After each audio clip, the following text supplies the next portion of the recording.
형제 엄마잖아요. 굉장히 큰 규모로 갔는데 여러분 성지순례 어떤 마음으로 가는 거냐면요.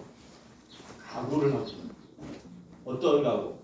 내가 어떻게든 예수님을 만나야겠다라고 하는 절절한 마음, 뜨거운 마음을 갖고 가요. 이 뜨거운 마음을 우리 두 자로 줄여서 뭐라고 해요? 그렇죠. 열정이라고 해요. 성지순례는 열정의 마음을 갖고 떠나는 거예요. 홀리세프케라고 예수님이 돌아가신 그 십자처 올리브산에 성당이 이렇게 세워져 있어요. 우리말로 번역하면 무덤 성당이에요. 예수님의 무덤. 근데 저는 여러 번 가봤습니다만 어느 때인가 그 안에 들어가서 이렇게 순례자들과 함께 머물러 있는데 거기에 세계 각지에서 오는 사람들이에요. 러시아 정교회, 에티오피아 정교회, 시리아 정교회, 가톨릭, 뭐 다양한 그런 크리스찬들이 와요. 근데 그 많은 사람들이 갑자기 막 박수를 치는 거예요. 성당에 되게 잘 울려요. 많은 사람들이 박수를 치는 거예요.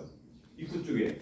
뭔가 하고 이렇게 가서 보니까 거기에 애부터 할머니, 할아버지들까지 왔는데 그들 때문에 박수를 치는 거예요. 얘기 들어보니까 이 사람들이 예수님의 이 무덤 성당에 오기까지 한 달 걸려서 온 거예요. 한 달. 오면서 밥 해먹고 버스 타고 또 그래서 밥 해먹고 버스 타고 이런 식으로 한 달을 걸려서 거기까지 온 거예요. 여러분이 예수님이라면 그렇게 순례를 떠나온 사람들을 바라볼 때 예수님 내 힘을 빡 주고 쳐다볼까요? 아니면 이렇게 밝은 미소로 그들을 쳐다볼까요? 부자겠죠? 성경에서 예수님을 많은 사람들이 만났어요. 뭐 밥도 안 먹으면서 쫓아내는 사람들도 있었고 또 그냥 스쳐 지나가는 사람도 있었고 예수님 따르겠습니다 라고 했던 사람도 근데 뭐 너 그럼 다 정리하고 안 했더니 그게 마음에 안 들어 돌아가는 사람도 있었고 근데 중요한 것은 예수님 만난 사람들 중에서 은혜 받고 구원받은 사람들이 있어요. 그 사람들은 공통적으로 예수님에게서 똑같은 멘트를 들어요. 화열병 앓던 여인도 그랬고 중풍병자에 걸린 그 친구들이 했던 그것도 그렇고 그 다음에 10명의 이번 주일인가요? 10명의 나병 환자들 그 얘기도 그렇고 그들 모두는 예수님을 만나서 구원받은 사람들. 근데 예수님 입술에 없어진 말씀의 그 멘트는 똑같았어요. 어떤 때는 얘야 그러기도 하고 따라 그러기도 하고 처음에 부를 때는 다르지만 그 뒤에 멘트는 똑같았어요. 뭐라고 하셨어요? 자매님 어디서 오셨어요? 아니 자매님 말고 있지. 분당? 분당에 샀어요? 네. 오, 촌당 밑에? 네. 촌당 밑이래. 공천 제업소에 옛날에 서울에 공천동에 있을 때도 공천동도 촌당 밑 공천동이라고. 어쨌든 그 얘기 아니라 그래도 그걸 아시네.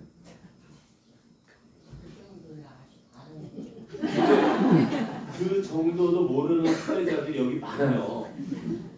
예수님의 똑같은 말씀, 너의 그 믿음이, 너의 그 행위가 너 자신을 구원하였다.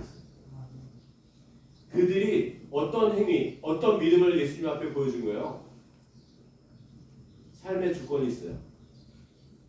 나를 안정적이고 풍요롭게 삶의 주권이 아닌 정반대, 나를 핍박하고 내가 하려고 하는 일을 방해하고 뭐 여러 가지 그런 조건이 있음에도 불구하고 한 가지 마음, 나는 어떻게든 예수님을 만나야겠다. 정말 안 되면 뒤에 가서 예수님의 옷자락이라도 참여 마음에 든다. 저기 구매고요. 율리야, 세 명도 이뻐. 옷자락을 잡아야 되겠다. 잡는 그때는 남성 우월 중심 사회예요. 여자들이 남자들이 있는 곳에 갈 수가 없어요. 그리고 이미 예수님 주변에 어깨를 치댈 만큼 많은 사람들이 있어서 이동하고 있는데 이 여인은 그 한 가지 마음. 그래서 실제로 했더니 사람들이 남자들이 뭐라고 그래요? 다 뭐라고 그러고 어디 여자 여기에 나서냐고 핍박 주고 막 진짜 좀 하는데도 불구하고 오직 주님 만나겠다는 그 한 가지 일념, 그 뜨거운 마음으로 갔잖아요. 가서는 예수님의 뒤에 가서 옷자락을 잡았죠. 잡은 그 순간 그녀는 스스로 알게 됐어요. 12년 동안 알던 그 정말 여성으로서 수치스럽고 모멸스러웠던 그 많은 우여곡절의 나날들이 예수님의 옷자락을 잡는 그 순간 그 피가 멎었다는 것을 알았죠. 그래서 성지순례를 갈 때는 우리는 어떤 마음을 가져야 된다? 뜨거운 마음, 열정을 갖고 있어야 돼요.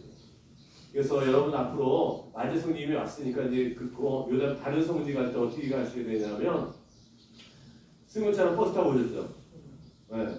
그러면 승용차를 여기서부터 한 4km 정도 버스도 마찬가지 여기로 치면 한 8당댐 정도에 세워놓고 아니 몸이 관절이 안 좋거나 허리 디스크 있거나 이런 분들은 그런 분들은 오시기 그냥 그렇지 않은 분들은 이쪽 강원도 쪽이나 이쪽 여주 쪽에서 오신 분들은 여기 양수대교쯤에 차를 세워놓고 걸어와야지. 이 습한 날씨에 땀을 흘리는 노력과 고생을 하면서 와야죠. 그러면 막 불쾌하기도 하고 찝찝하기도 해요. 시원한 차 안에서 좋은 조건에서 오면 좋은데 그렇게 찝찝하고 습한 날씨에 오잖아요. 근데 여러분 그때부터 참 은혜가 시작돼요. 그러한 노고의 여정 속에서 우리가 조건이 안 좋은 것 같은데도 불구하고 등에 타고 흐르는 뜨거운 땀이 어느 순간 시원하게 느껴지게 돼요. 그래서 성지순례는 그리고 실제로 이제 뭐 비행기를 타고 11시간 반을 가든 12시간을 가든 성지순례 가서도 아주 기념성당이 아주 의리하게 성스럽고 또 이렇게 역사적으로 의미 있게 전하잖아요.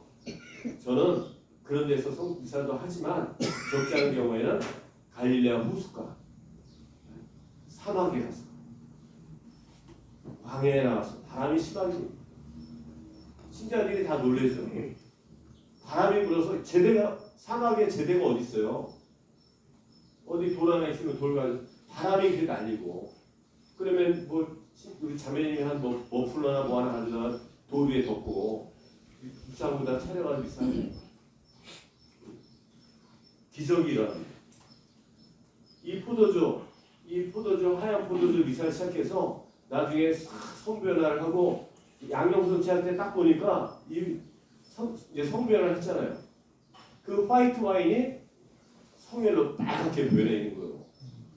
사막에서. 네? 알고 보니까 어떤 거예요?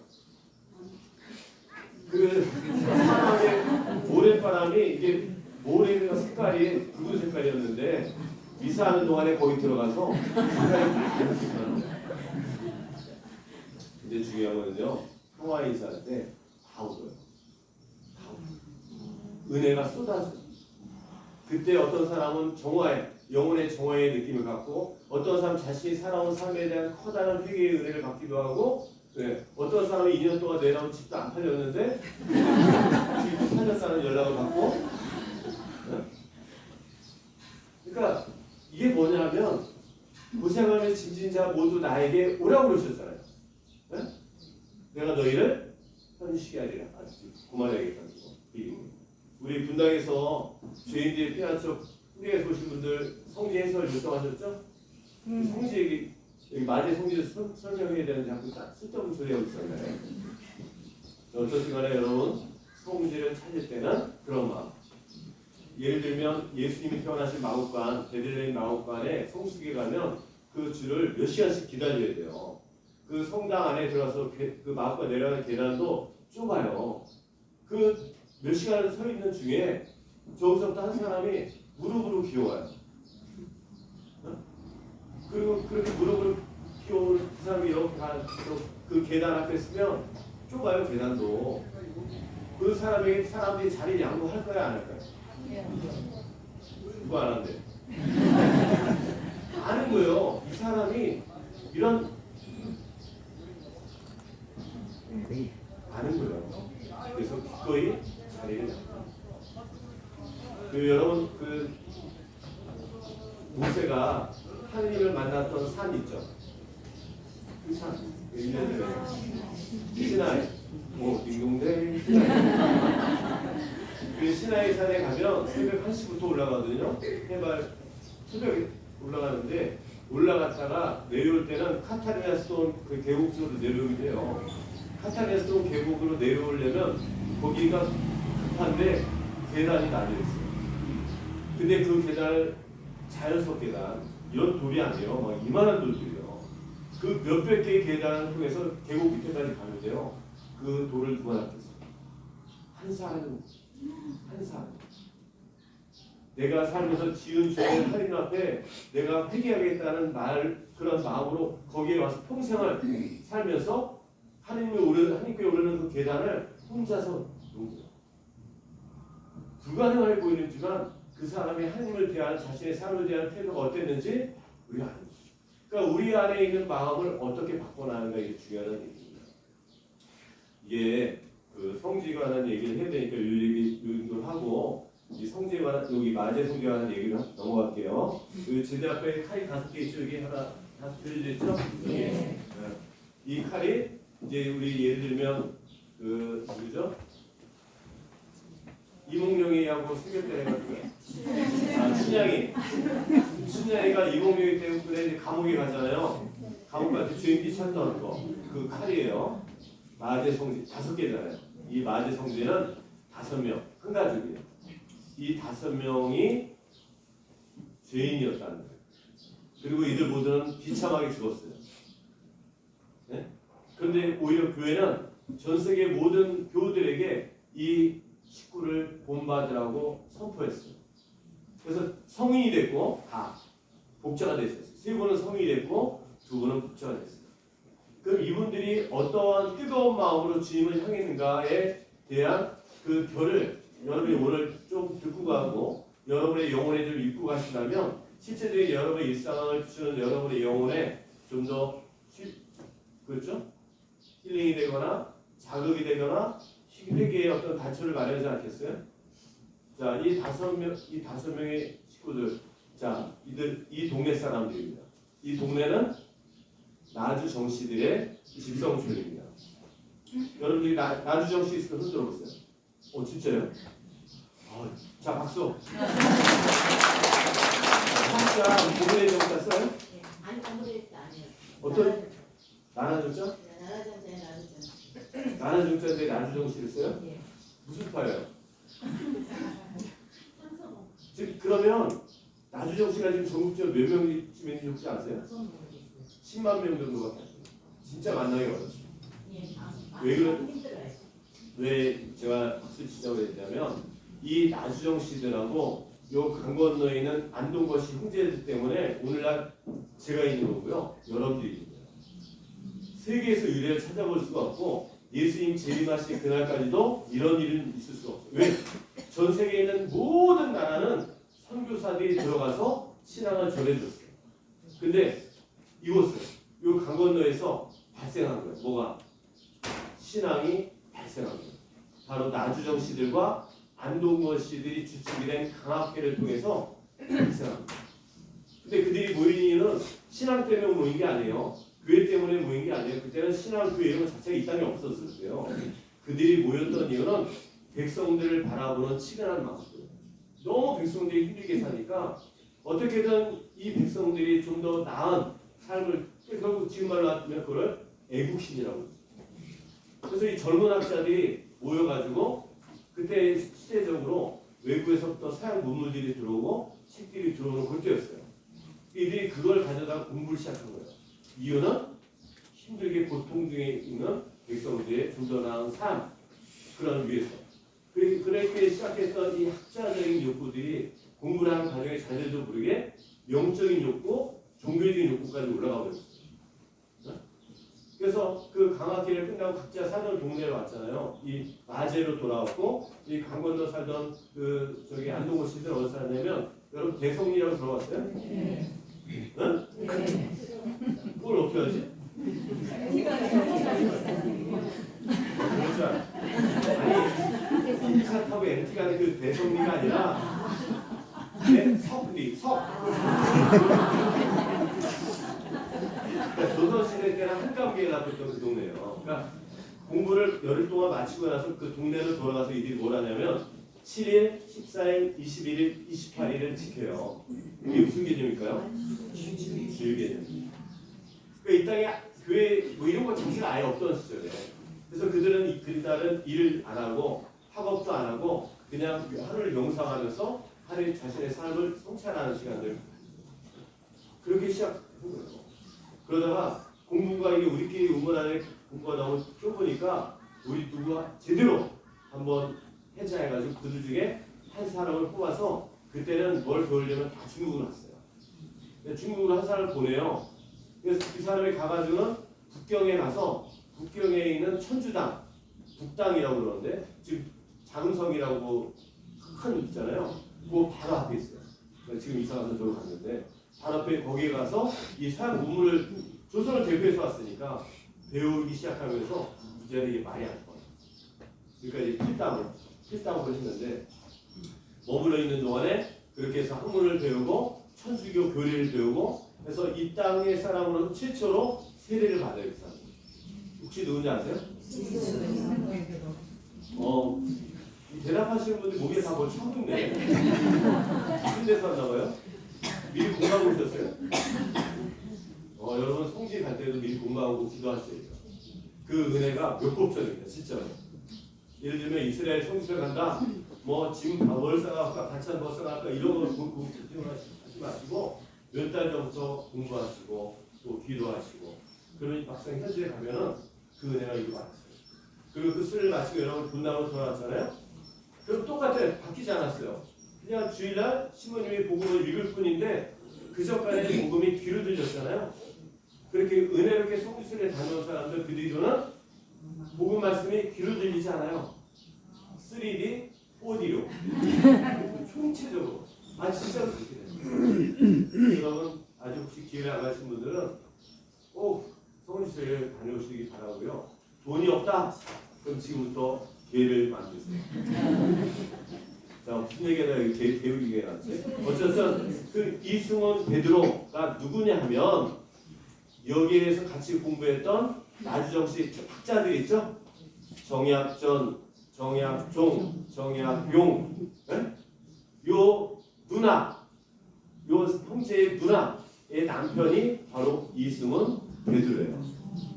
그리고 이 형제의 엄마 윤씨예요. 해남 윤씨인데 이 엄마의 조카가 누구냐면 이 땅에 최초로 순교하신 윤지충 들어보셨어요? 네. 그리고 또 고정 사촌이 권상현 야고보 들어보셨어요? 네. 그렇게 하고 요 형제의 형 제일 큰 형 정약현의 딸이 누구냐면 우리가 제주도 수요일 만나는 정난주 마리아 들어보셨어요? 네. 대답이 왜요? 정난주 마리아. 그리고 이 정난주 마리아의 남편이 누구냐? 황사영 들어보셨어요? 황사영은 그러니까 이 집안 형제들이 다 천재일 뿐만 아니라 이 조카 사이죠. 이 황사영과 알렉시오도 천재예요. 16살에 상원 급제를 해요. 그래서 너무 기특해서 왕이 불러다가 아이고 이 기특한 놈을 손을 잡아준다고 해요. 이제 20살이 되거든 다시 와라. 그때 내가 그거 등용하겠다고 손을 잡아줬단 말이에요. 그러니까 그때는 임금님의 손을 뭐라고 불렀는지 혹시 아세요? 아니 이 앞줄이 진짜 재미는 분명히 있어요. 그 전에 여기 오셨었어요? 여기? 임금님의 손을 어스라고 해요. 임금님이 이 손을 잡아줬잖아요. 그래서 너무 가문의 영광이잖아요. 어떻게 해요? 여기를 비단으로 감싸고 평생 씻지 않습니다. 그만큼 영광 속에 생각하는 거예요. 내가 이따 미사 끝나고 갈 때 여러분 손 한 번씩 잡아줄 테니까 씻기만 해봐. 임금하고 저거 비교할 거예요. 어쨌든 간에 그럼 황사형이에요. 그러니까 이 집안이 다 그렇습니다. 자, 이승원 베드로가 세례를 받고 돌아와서 베드로라는 세례명을 누가 주냐면 세례준 신부님이 너는 조선의 땅, 교회도 없고 아무것도 없는 어둠의 땅에서 왔으니 네가 그곳에 가서 교회의 뭐가 되라? 베드로가 되라. 반석이 되라. 해서 베드로라는 세례명을 세례를 받았어. 근데 이분이 4개월밖에 공부를 안 했어요. 그것도 언어가 자유롭지도 않고 필당으로 공부했잖아요. 돌아와서 뭘 해야 되는데 그래서 어떻게 했어요? 이제 세례를 준 거예요. 이렇게 세례를 주고 그리고 그 중에 이제 우리 한국을 치면 성교서 치면 아브라함에 해당되는 분이 있어요. 광암 이벽 선생 들어보셨어요? 네. 누구냐? 이 정약용 형제의 큰엄마, 네, 큰엄마. 큰엄마의 남동생이 광암 이벽 선생이에요. 그러니까 이 집안이 천주교의 우리 초대교회 리더들이 대부분 이 집안의 집간적으로 다 연결돼 있어요. 나주정 씨가 그래서 내가 박수 친 거예요. 만나기도 귀하고. 또 혹시 고흥유 씨 있어요? 고흥유 씨. 제가 오늘 고흥유 씨의 종실에다 전화했는데 족보 때문에. 좀 이따 고흥유 씨 얘기할 겁니다. 자, 어쨌든 이승훈 배도가 돌아와서 같이 공부하던 사람들 모아놓고서는 이제 광암 이벽 선생 상의를 분비했죠. 그래서 임명을 해요. 유한검, 정약전 10명을 해가지고 신부라고, 당신들이 이제 신부라고 합덕이라고 해서 충청도로 가고 경기도로 실제로 가서 이들이 미사하고 세례주고 전진노사하고 다 해요. 그 우리나라 최초의 신부님들은 몇 명이었다? 10명이었어요. 10명이었어요. 그리고 한 해가 지나고 주회가 돼서 2년 동안 하다가 공부를 깊게 하다 보니까 어느 순간 아는 거예요. 어머, 큰일 났네. 이게 로마 교황청으로부터 성품을 받은 게 아니라 자기 앉아가지고 그냥 이렇게 회의에서 임명한 거잖아요. 그 잘못된 성직 제도를 오늘날 뭐라고 하는지 혹시 아세요? 가성직. 가짜 성직 제도를 줄여서 가성직 제도라는 거예요. 근데 이거는 지금 우리가 하는 역사적인 얘기고요. 그 시절에 그 분위기에서 그분들이 그 아무 어떤 시절에 그러한 시도를 했다고 하는 것은 커다란 창의적인 역발상이었고요. 커다란 쇄신이었던 거예요. 그 가짜인 걸 알고서는 이제는 진짜 신부님들을 필요하게 된 거죠. 자, 이제 이 정도로 얘기하고 이 그러니까 이 마제성리의 첫 번째 바로 한국 천주교의 신앙이 성장한 곳이다. 그래서 저기 뭐라고 적혀 있어요? 한국 천주 신앙의 요람이라고 요람. 이게 첫 번째, 두 번째는 바로 정약용 선생의 바로 위형 정약종 아우스테로 요 집안이 다섯이고요. 그래서 요 집안 얘기를 나누도록 하겠습니다.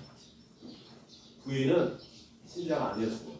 고흥유 씨고 시집 와서 남편을 통해서 세례를 받은 게 있어요. 참 유복한 집안입니다. 이 나주정 씨, 이 다산 선생 집안 자체가 조선 최고의 천재 집안이고 아주 명망 높은 양반 집안이었어요. 그랬던 그들이 천주교 신앙을 받아들이므로 인해서 우리 세상적인 눈으로 보면 완전히 망합니다. 완전히 망할 뿐만 아니라 이 가족들 모두가 비참하게 죽습니다. 근데 여기서 중요한 건 뭐냐? 그들은 비참하게 죽지 않을 수 있는 선택권이 있었어요. 신문을 받을 때 너 오늘부터 천주교를 믿지 않겠다고 하면 바로 박멸할 것이로되 그럼에도 고집을 피우면 네가 감당할 수 없는 혹독한 고초를 겪게 될 것이다. 어찌하겠느냐? 5가지 순서가 있습니다. 그래서 이 어머니, 고흥유 씨의 어머니는 그간 먼저 남편과 큰아들을 잃습니다. 사형을 당해요. 그가 무도한 죄를 졌습니다. 무슨 죄를 졌겠어요? 천주교를 믿은 게 그가 무도한 걸 그 시절에는. 왜? 천주교의 가르침이 뭐예요? 하느님만의 모든 이는 같은 형제로 자매라고 가르치잖아요. 이게 모두 같다는 거 아니에요? 평등하다는 거 아니에요? 근데 그 시절에는 뭐예요? 평등을 주장하면은 그가 무도한 교육죄 역적이 되는 역적. 내가 왕인데, 왕족인데, 내가 양반인데, 그렇잖아요. 그래서 돈을 보인다고 사형을 시키는데 아주 비참하게 죽입니다. 원래는 그 당시에 사형은 다 교수형이에요. 목을 매다는 거죠.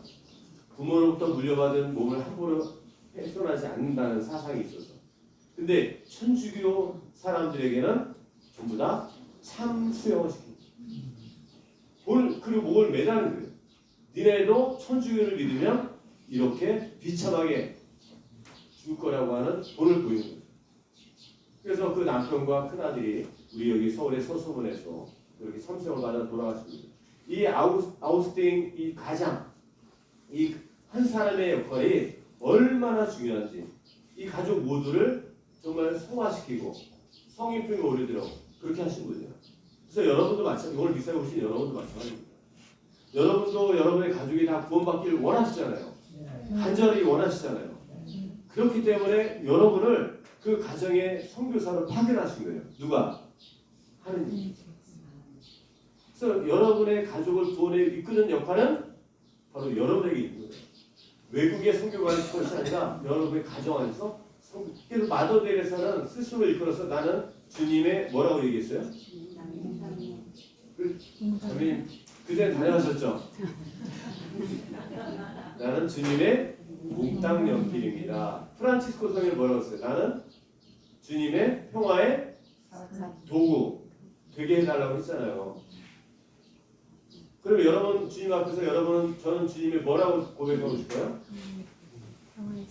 저는 주님의 먼지가 되고 싶다고 저는 고백하고 싶어요. 감이 안 오시죠? 제가 여러분을 보고 있습니다. 여러분의 눈을 보고 있고 여러분도 저를 보고 있어요. 우리가 서로 이렇게 볼 수 있는 것은 날이 밝기 때문이 아닙니다. 여러분과 저 사이에는 엄청나게 많은 먼지들이 있기 때문에 그렇습니다. 그 먼지 하나하나가 빛을 굴절, 반사시키고 있기 때문에 우리가 서로를 인지할 수가 있습니다. 만약에 먼지가 없다면 우리는 눈뜬 소경과 같습니다. 보지 못합니다. 네? 결국 제가 저의 인생의 저의 삶의 소명은 뭐냐? 주님을 굴절시키고 주님을 반사하는 것이 저의 소명이라 저는 생각하는 거예요. 여러분 주님 앞에서 뭐라고 고백하고 싶어요? 그냥 몽땅 연필, 평화의 도구, 먼지 셋 중에 하나 고른다면 뭐지요? 그거 쓰려면 저한테 직접 제가 7초로 해보니까 누구도 이런 얘기 하는 사람이 없어요. 저한테 밥 한번 사요. 정약종 아우구스티노 목자는 그 가정의 선교사로서 그 본을 보여주신 거예요. 참수를 당하는 당일날 여러분 이 목을 치는 사람을 뭐라고 그래요? 망난이라고 그러죠. 이 사람들은 다 아마추어입니다. 왜? 참수가 자주 있는 게 아니에요. 어쩌다 있다 보니까 더 녹슨 칼을 가지고 뭐 드라마에서 보면 막 춤추다 그리고 해가지고 치잖아요. 프로가 아니라니까요. 다 아마추어도 이렇게 치다 보면은 이 어깨 축지를 치기도 하고 머리를 치기도 하고 제대로 못 치는 거예요. 김대원 신부님이 세력도에서 그 망나니 칼을 몇 번 받았다고 들었어요? 8번 받았어요.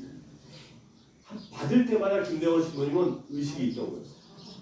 그럼 이 가정의 선교사로 정약종 아우구스티노는 칼을 받기 전에 나는 그러니까 믿음의 심지가 얼마나 주님을 향한 그 뜨거움이 얼마나 그분의 영혼을 불살랐는지 나는 하늘을 보고 가겠다고 이렇게 망나니에 칼이 쳐졌습니다. 목이 반쯤 잘렸어요. 그 지경에서 이분은 일어나서는 성호를 긋습니다. 평상시 그분이 얼마나 영적으로 내공을 쌓았으면 제가 신학생 때 저희 본당 원장 선생님 놀래킨다고 뒤에 가서 이렇게 했더니 보통 어떻게 해요? 반응을? 깜짝이야. 에이 그거냐? 보통 이럴 거 아니에요? 내가 이랬더니 그 선생님이 예수 많이 웃어요. 제가 그때 충격받았어요. 얼마나 평상시에 이거를 많이 했으면 그 본능적인 상황에서조차도 에이 그거냐? 나를 안 하고 예수 많이 하고 있습니다. 그분의 세포 하나하나에 영혼에 온전히 그러한 영적인 내공이 쌓입니다. 이 정약종 아우구스티노가 그런 분이에요. 그 얼마 전에 그 자매님이 다녀가시는 건데 제가 가족처럼 여기는 형제님이 있어요. 워낙 참전한 분인데 그분이 저한테 직접 해준 얘기예요. 그 밀림으로 군대원들이 정찰을 밀리고 들어갔다가 앞에서 이 지뢰를 밟았대요. 그래서 이 군대원들이 폭살을 다 죽었는데 이거는 제일 위에서 파편을 맞고 쓰러지면서 넘어가면서 봤던 장면을 저한테 얘기해 줍니다.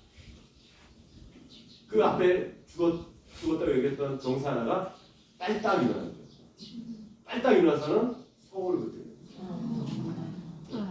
그분들에서 절명한 거예요. 이게 어떻게 가능할까요? 여러분 평상시에 기도하지 않는 사람이 평상시에 말씀을 묵상하고 수십 번 수백 번 보고 싶지 않는 사람이 이런 게 나올까요?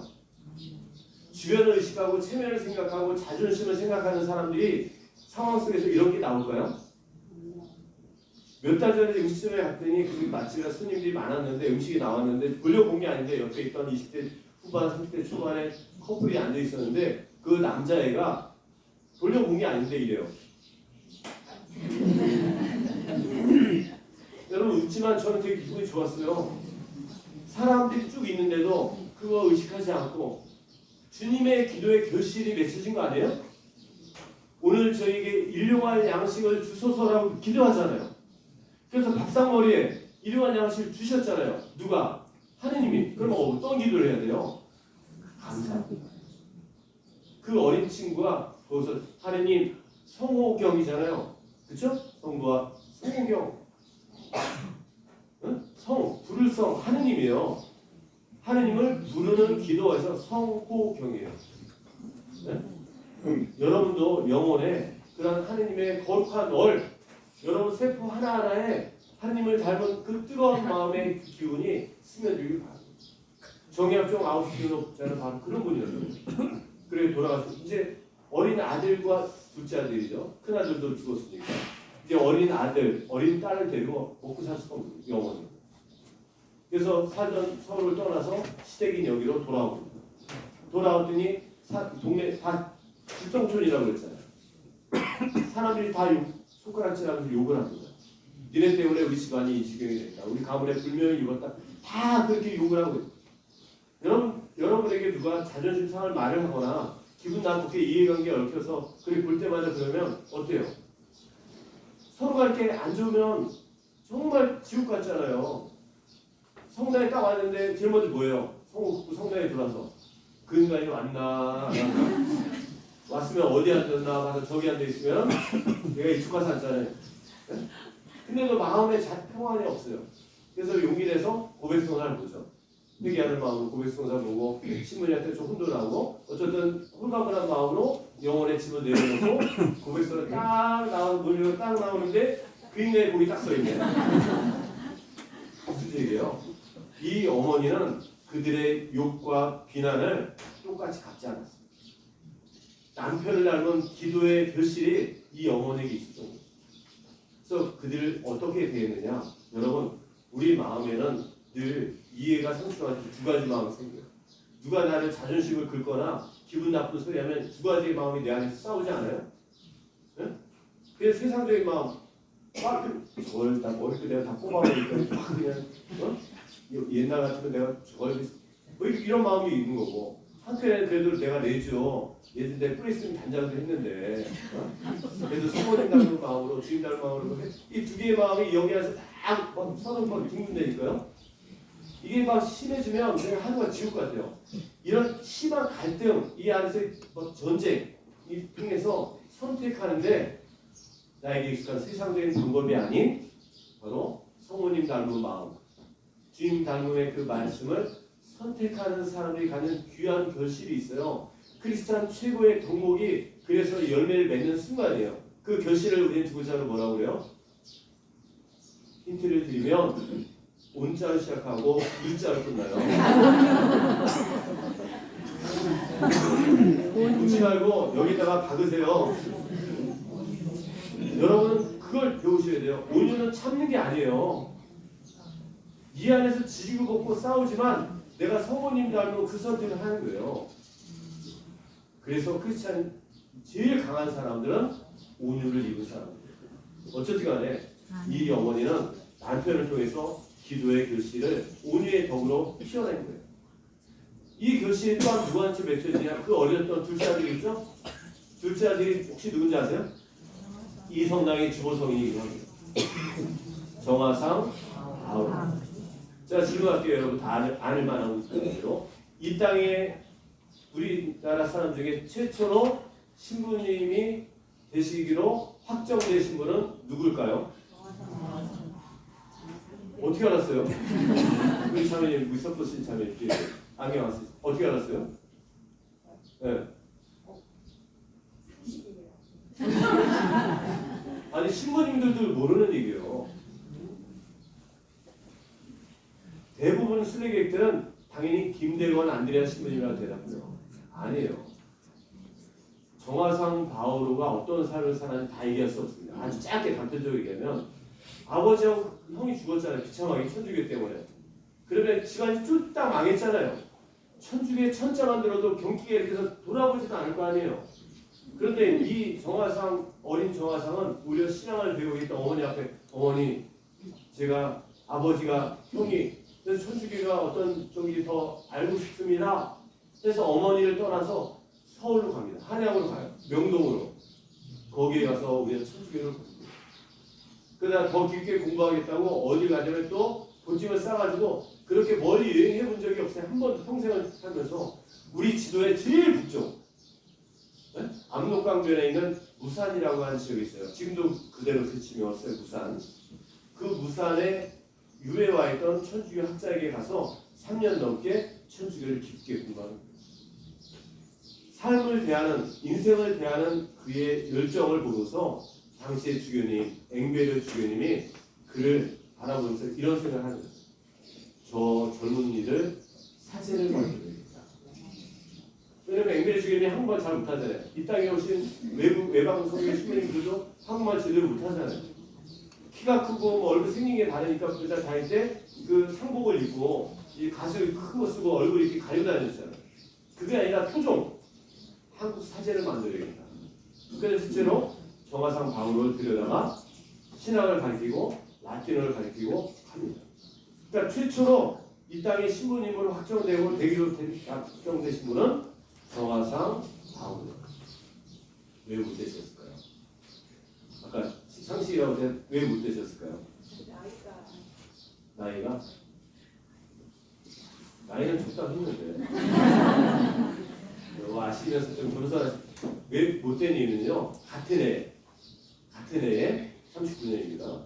앵베르 주교님도 정화상 바울도 붙잡혀가서 숨겨왔습니다. 그래서 석봉을 못 받습니다.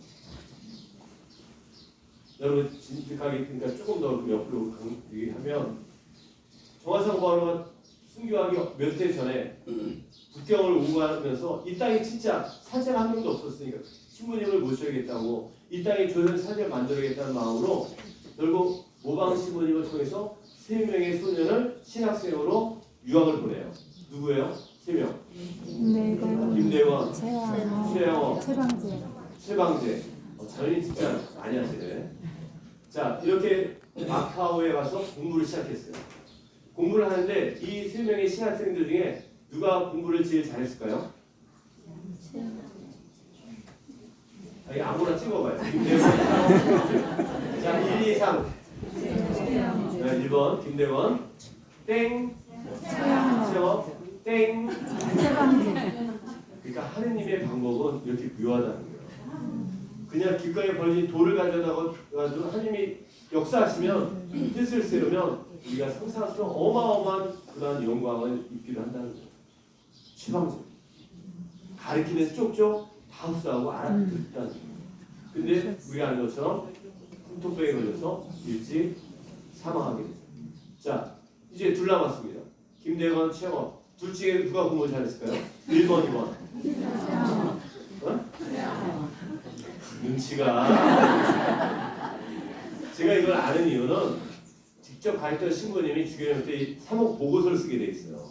그 보고서에 써 있어요. 두 신학생 중에 최영업 씨를 가르치면 하나를 알고 한다고 그래요. 근데 그때마다 김대원 신학생 맨날 머리 아프다고 뭐 그랬다는 거예요.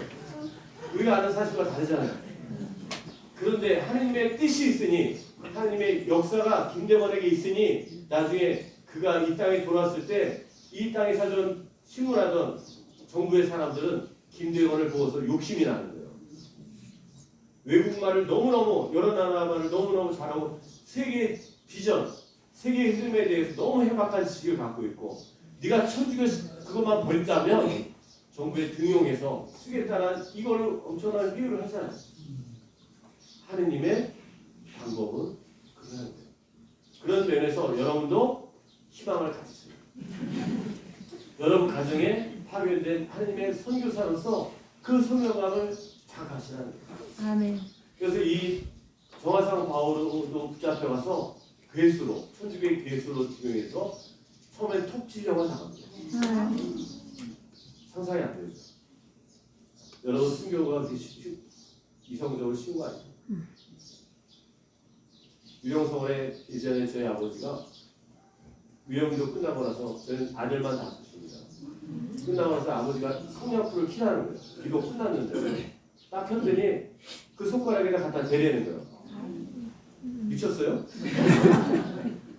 그래서 저희 아버지 한 얘기가 여러 불은 지옥불보다 더 뜨겁다고. 결국 착하게 살라는 얘기예요. 여러분 그러면서 정화상바로 이제 참수를 당하고 돌아왔는데 이 남은 거는 이 어머니와 막내딸만 남았죠. 어머니도 선택을 해야 됩니다. 선택을 쉬웠죠. 오늘부터 천주 믿지 않겠다면 바로 복면할 것입니다. 근데 선택했죠. 그 결과는 이 어머니는 참수형을 받지 않습니다. 왜? 당시의 법에, 국법에 고령자는 참수를 금한다는 금지 조항이 있었죠. 그래서 이분은 어떻게 돌아갔느냐? 맞아 죽습니다. 몇 대를 맞느냐?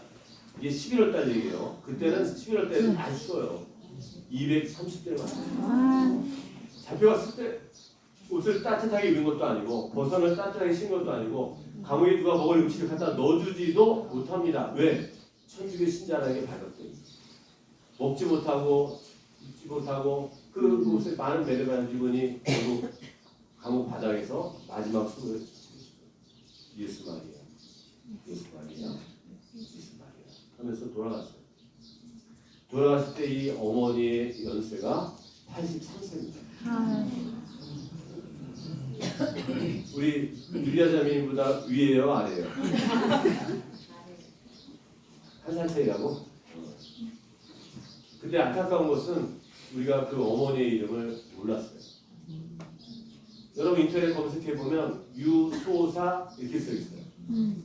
우리 여기 우리 청주 마당에도 개인 성화에 유조이 이렇게 써 있어요. 이름이 아니거든요. 소사라는 말은 그 당시에는 과부를 소사라고 썼어요. 한자로. 읽을 때는 이게 이두문자이기 때문에 읽을 때는 조이라고 읽거든요. 그러니까 유씨성을 가진 과부라는 뜻이에요. 이름을 몰랐던 거예요. 그러다가 몇 년 전에 정부기록, 당시 정부기록에 승정을 위해서 그 어머니 이름을 찾았습니다. 선자, 임자를 쓰셨어요. 그래서 우리 명례방에 다시 송화 작업을 하면서 이제 제대로 유, 선, 임, 채칠이야 이렇게 됐습니다. 이 어머니는 돌아가 이제 네 가족 중에 5 중에 4이 돌아갔었잖아요. 막내딸 하나.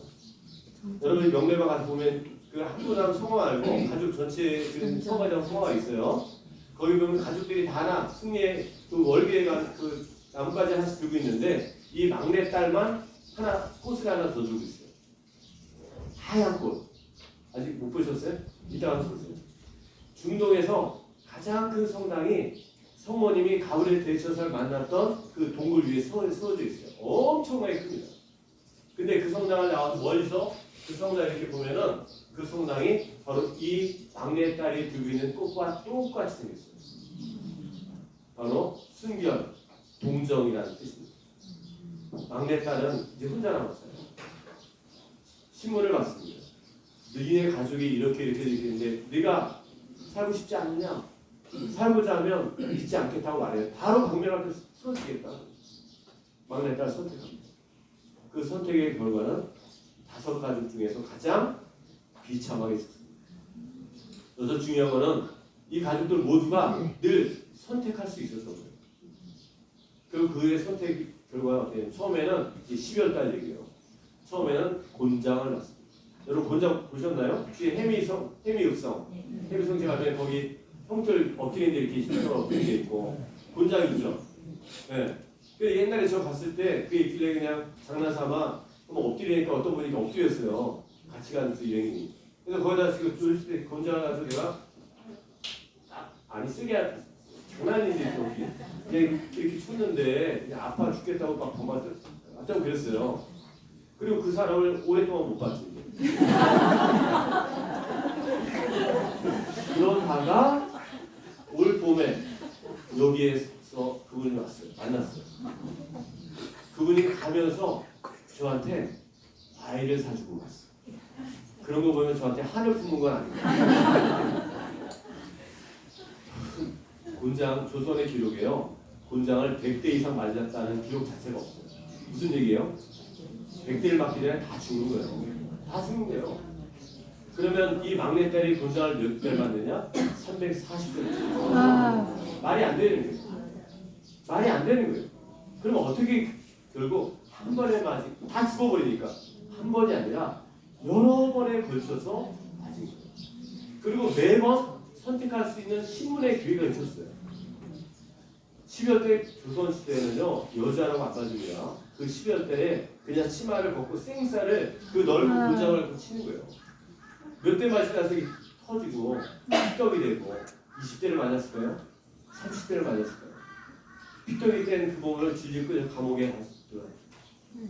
그러면 이 피떡이 된 것 때문에 돌아눕지도 못하고 앉지도 못하고 이 밤에 그녀는 이 창살 통해서 비춰진 밤하늘을 보면서 무슨 생각이 있을까요? 여러분 인도에 가면 예수님 제자 중에 가장 멀리 선교 나가 있는 제자가 있죠? 토마사도입니다. 토마사도가 순교했던 곳, 그 감옥에 지금도 성당이 기념성당이 지어져 있어요. 비참하게 죽습니다. 토마사도. 내일은 내가 죽는다는 걸 이미 알아요. 그 감옥에 가면 요만한 쌀이 이쪽에 있어요. 토마사도가 삶의 인생의 마지막 밤을 보내면서 그 창살 밖에 마지막 그 하늘을 바라보면서 무슨 생각이 있을까? 예수님을 처음에 만났고 예수님과 많은 우여곡절의 나날들이 있었고 예수님을 통해서 내 인생의 참 의미를 깨달아서 그걸 소명이라 생각하고 이 먼 곳까지 와서 내일이면 내가 죽는 이 처지. 여러분 이따가 집에 가시면서 잠깐 차 안에서 이 토마사도의 그런 모습, 이 막내딸의 그 밤만을 바라볼 때 어떤 마음이었을까를 잠깐이라도 묵상할 수 있으면 좋겠어요. 그럼 그 다음에 또 끌려나가서 또 시골을 봤을 때 선택할 수 있어요. 또 많이. 이래서 교황청에서 이분을 성인 품에 올릴 때 원래는 성이 된 네 단계 아시죠? 1단계 하느님의 종, 2단계 가경자, 세왕신부님은 바로 2단계에 있는 거예요. 가경제, 3단계 복자. 복자가 되려면 기적이 검증이 돼야 돼요. 기적이. 복자가 된 뒤에도 성인 품에 오르려면 또 기적이 검증이 돼요. 그래서 이 막내딸을 성인 품에 올릴 때 기적 사람이 고통에 인내하는 거, 끝단 너머까지도 참아낼 수 있는 거는 있을 수 없는 거예요. 이건 성령이 특별히 함께하니 해주시지 않고 불가능한 거예요. 그래서 판단하기를 이 사건 자체가 하느님의 기적이라고, 하느님의 은총이라고 인정하는 겁니다. 그래서 성인이 되셨어요. 그래서 이 막내딸의 이름은 정정혜 에리사벳. 많이 아시네요. 에리사벳.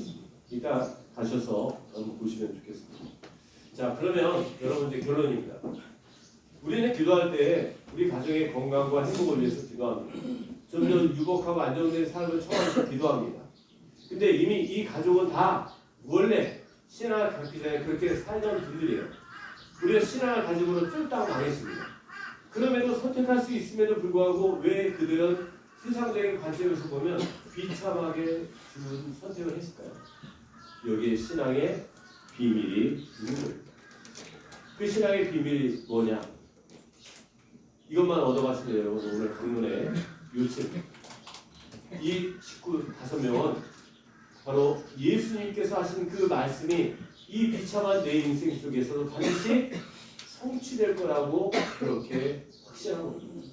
나는 생명이요 부활이다. 나를 믿고 따르느니 나와 함께 영원히 살 것이다. 예수님이 이 말씀만 하시고 돌아가셨으면 저 신고 안 할 거예요. 여러분도 신자할 필요가 없어요. 예수님께서 하신 그 말씀을 예수님의 일생을 통해서 그 말씀을 스스로 성취하셨잖아요. 배신당하시고 비참하게 고통 중에 절망 가운데 정말 수치스럽게 죽어가는 아주 쫄딱 망한 끝단의 죽음을 맞이하셨잖아요. 근데 그 말씀대로 스스로 부활의 영광을 입으셨잖아요. 그 주님의 말씀이 예수님을 성취하심으로 우리에게 보여주는 거예요. 이 가족은 바로 이러한 내 처지에, 이 어렵고 불행스러운 이 처지에 반드시 그것이 성취될 거라고 그렇게 믿었던 겁니다. 여러분 삶의 처지가 다 다릅니다. 지금 어떤 분은 아무 걱정 없는 평이한 삶을 살지만 어떤 분은 생각지 못했던 곤궁, 곤경, 난처, 좌절, 불행, 암울함, 우울함 이런 것들이 같이 있습니다. 중요한 것은 각자의 처지가 다르고 삶의 환경과 조건이 다르지만 중요한 것은 강론 처음으로 돌아와서 과연 내가 주님을 향한 이 여정에 내 인생의 여정에 얼마큼 뜨거운 마음 주님 스스로 고백하셨잖아요. 내 영혼이 나를 불사를 이루다는 그 열정 가졌느냐. 열정을 가진 사람이라야 예수님 만나서 그래 따라 내 믿음이 너 자신을 구원하였다라는 모습으로 자리하게 됩니다. 강론이 좀 길었습니다만 여러분 오늘 이곳을 찾아서 이러한 가족들이 입었던 주님을 향한 울고든 이러한 신앙의 열정 변함없는 세상 조건에 그렇게 속박됨이 없는 그런 삶의 태도를 잠시 엿보시고 여러분의 영혼에 이루셨으면 좋겠습니다. 여러분 슬프에 이 가족들이 가졌던 주님에 대한 사랑을 여러분 슬프 하나에 담겨질 수 있기를 소원합니다.